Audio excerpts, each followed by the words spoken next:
السلام علیکم ورحمۃ اللہ وبرکاتہ۔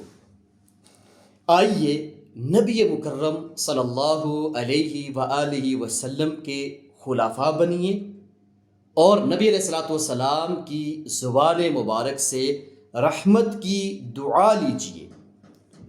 ایک مرتبہ نبی مکرم صلی اللہ علیہ وآلہ وسلم نے ایک دعا کی، وہ دعا یہ تھی، اللہم ارحم خلفائی، اے اللہ میرے خلفاء پر رحمت کا نزول فرما۔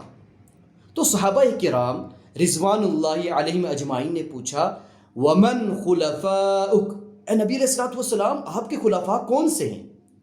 تو نبی علیہ الصلوۃ والسلام نے آگے سے صحابہ کرام کی رہنمائی فرمائی اور کہا، الذین من بعدی یرون احادیثی و سنتی، میرے خلفاء وہ ہیں، میرے جانشین وہ ہیں جو میرے بعد آئیں گے اور میری احادیث اور سنت کو روایت کریں گے، یعنی آگے اس کو پہنچائیں گے۔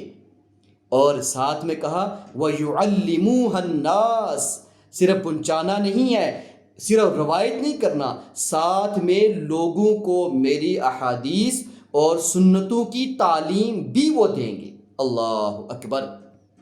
آج میرے اور آپ کے پاس بھی نبی علیہ الصلوۃ والسلام کی بہت ساری احادیث آتی ہیں، بہت ساری سنت مبارکہ ہمارے پاس پہنچتی ہیں۔ تو سب سے پہلا کام تو ہمارا یہ ہونا چاہیے کہ جب بھی نبی علیہ الصلوۃ والسلام کی کوئی احادیث مبارکہ، کوئی سنت مبارکہ ہمارے پاس پہنچے تو فوراً سے ہمیں دل اور جان سے اسے قبول کرنا چاہیے، اور اس کے بعد ایک امتی ہونے کے ناطے ہم پہ لازم ہے کہ اس سنت کا، اس حدیث مبارکہ کا پیغام عامت الناس تک بھی پہنچانا ہے۔ اور وہ کیا کہا نبی علیہ الصلوۃ والسلام نے، وَيُعَلِّمُوهَا النَّاسِ، کہ میری دعا کے مستحق وہ ہیں کہ جو میری احادیث کے ساتھ جڑے رہتے ہیں، اس کو پڑھتے پڑھاتے ہیں اور اس کے بعد اس کو آگے لوگوں تک بھی پہنچانے میں اپنا کردار ادا کرتے ہیں۔ تو اس حدیث مبارکہ کو جب ہم نے سنا ہے، جب ہم نے پڑھا ہے، تو پھر اپنا محاسبہ بھی تو ضروری ہے۔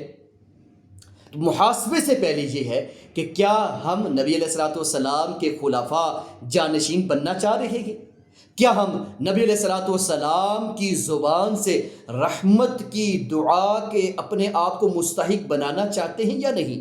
اگر بنانا چاہتے ہیں تو ہم پہ لازم ہے کہ نبی علیہ الصلوۃ والسلام کی جو احادیث ہیں، جو سنتیں ہیں، ان پہ خود بھی عمل پیرا ہوں اور اسی طرح ان کو آگے عامت الناس تک بھی پہنچائیں، تاکہ ہم اللہ رب العالمین کے جو پیارے رسول خاتم النبیین ہیں، تمام انبیاء کے رسول ہیں، اور ان کی زبان سے اللہ رب العالمین ہمیں رحمت کا مستحق بنا دے۔ اور اسی طرح اللہ رب العالمین سے دعا ہے کہ اللہ رب العالمین ہم سب پہ اپنی رحمتوں کا، برکتوں کا، عافیتوں کا نزول فرمائے، اور قیامت والے دن نبی مکرم صلی اللہ علیہ وآلہ وسلم کی سفارش کا ہمیں مستحق بنائے۔